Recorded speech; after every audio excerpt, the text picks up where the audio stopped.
It's a sad time to live in, boys. Rumbleverse is shut down, Apex Legends Mobile is getting sent into the void,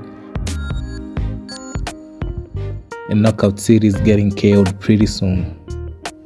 I am legitimately sad about this, considering the fact that the games getting axed are games that I all cared about.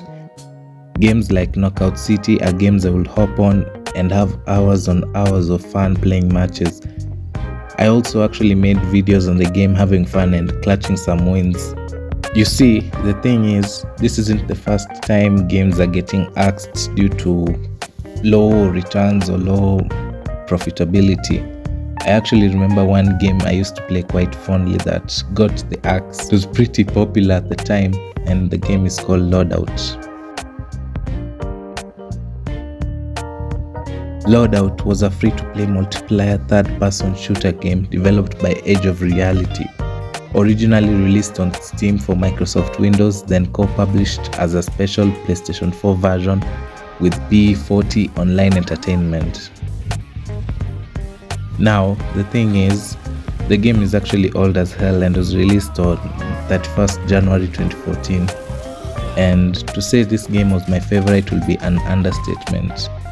This was during a time I was just getting into online games, as the concept of online gaming was something I started when I got the PS4 in December of that year, which was 2014.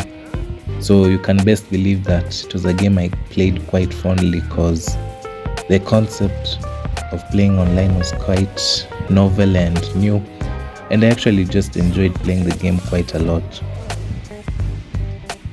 And so, yeah, Loadout sadly set a precedent of what we're currently facing today, as everything happening now actually happened then. Maybe just some aspects changed a little bit. More specifically, player drop-offs, as people discussing on Reddit talked about it, and being unable to cover costs of server from the microtransactions that they offered and generally the game as a whole, so they couldn't return their profit. And now, the actual base reason that actually made me say that the aspect is a little bit different was the base reason of Loadout getting shut down was due to the upcoming GDPR rule that was actually the final nail in the coffin for the game. But despite all this, Loadout didn't go like a wimp by a simple tweet announcing a shutdown, and in the nature of being badass, went out in a glorious blaze of glory and offered 3 trillion space bucks, which was their in-game currency, which basically made everything free for players to get and get a final last hurrah. Here are a few words from the creators of the game on the state of the game before its ultimate shutdown, and as you can see, it showed how close they were with fans and how the game was quite a passion project for them, but sadly they couldn't go on due to factors that are way beyond their control, so they had to just shut down the whole thing. But from even the messages, from the comments, I really got the feeling that these guys were really close to the fans and they really treasured us. But yeah, sadly, it is a business at the end of the day, and if you don't make returns, well, your business will die out, and that's what happened, sadly enough. And yeah, so actually this game really hurt at the time. Even it really hurt to see them go. It really hurt that the servers were not online, and I will just remember going back to my console and just clicking, hoping that something would happen. But yeah, eventually the game shut down, and I also believe I was at school when it shut down, so I couldn't really play it because I was in boarding school, meaning I stayed in school for like the whole year. So it was sad that I couldn't even see them off, and yeah, it really hurt. Now, moving on, you can clearly see a familiar line of events that is happening today, and it really saddens me to see my favorite games die out. Rumbleverse, for example, was a game I had got right into before I lost my console, and it was genuinely my favorite, even beating the likes of Apex and Fortnite. For those who don't know, Rumbleverse was a free-to-play brawler battle royale video game developed by Ion Galaxy and published by Epic Games. Epic Games, you may well know them from Fortnite, since they're the guys who made the game and the publishers of the game too. So they're the developer and the publisher. Rumbleverse was released for Windows via the Epic Games Store, PlayStation 4, PlayStation 5, Xbox One, Xbox Series X or X on August 11th, 2022. The game was basically an open world wrestling game where you drop in and collect loot that gives you health and perks, or you can also collect wrestling moves that you can use on enemy players to try and knock them out instead of just punching and kicking, which is really not effective in the game. The game was crazy fun, especially the aspect of an open world being your wrestling ring, from the streets up to the skyscrapers where you can pile driver or Irish whip enemies to fall on the road below. Rumbleverse was quite special, and in a world of battle royale games where literally every game coming out is a battle royale, and despite the concept being exhausted, I actually liked Rumbleverse because it brought something new, and the aspect of just wrestling in an open world game, like, it's quite niche instead of the regular shooter. And okay, yeah, basically almost all games are just shooters these days, like Call of Duty, Apex, Fortnite. Like, every game is just basically the same and there's no new concept. So Rumbleverse really just switched things up, and I really liked it for that. And I was also quite saddened that I couldn't see it through the final hours that it had, where I could just hop onto a match and just have some fun one last time.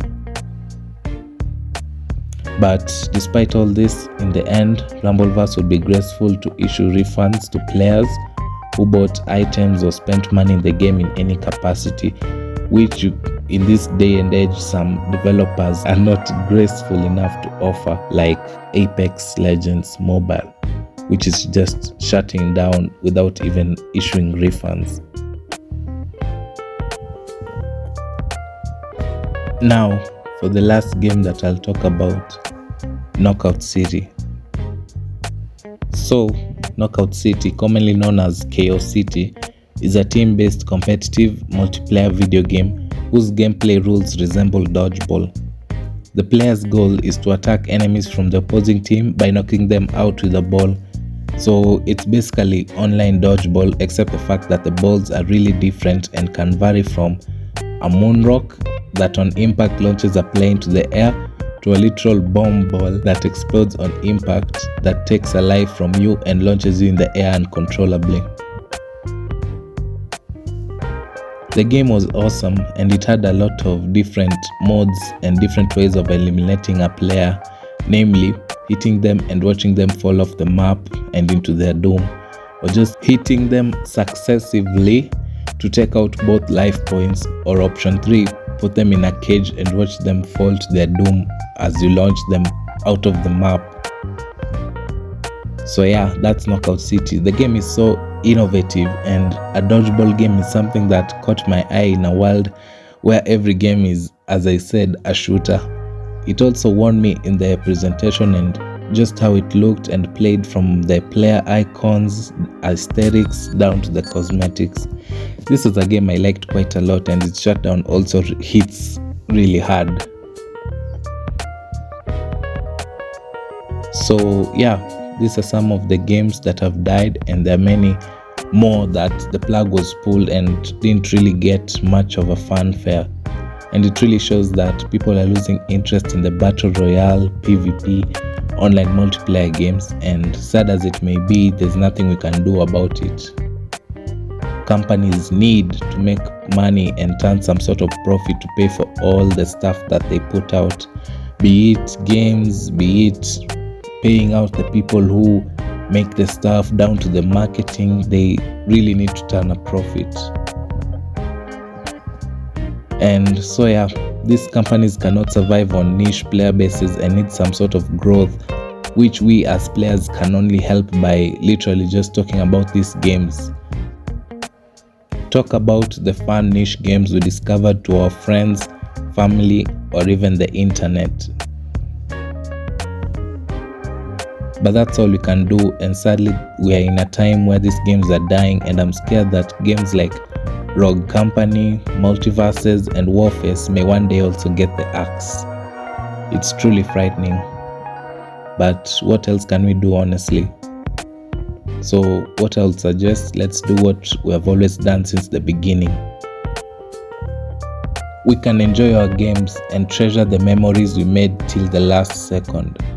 The true aspect of gaming that is quite rare in the sphere of microtransactions and anti-consumer practices, just to push the online narrative that just sours the experience for everyone, even the ones not doing these terrible things like the games I've talked about today, where publishers are passionate about the games they put out and aren't really looking just for profits and money in this day and age, which is quite rare to find. And I really wish most games were like that. I really wish they were just passion projects and something to just have fun in, and not just something to profit out of constantly. Yeah, make money, but let it not be your main thing. Like EA is just known for microtransactions, and it's really sad to see, honestly, because they put out some great games too. So yeah, that's the video. I just wanted to talk about some of these games that have died that were literally my favorite, and I hope you enjoyed, and I'm looking forward to seeing the next video. All my socials are in the description, my Ko-fi page if you want to. It's really great for one-time subscriptions. I really don't see the need for Patreon, where it's just like monthly. The only thing you can do is monthly, which is just, it doesn't make sense to me when somebody just wants to do it once, but they literally can't. They have to subscribe to you. So yeah, anyway, that's that. My socials are there in the description, all my links and everything you just want is there. So thank you for watching and have a great one.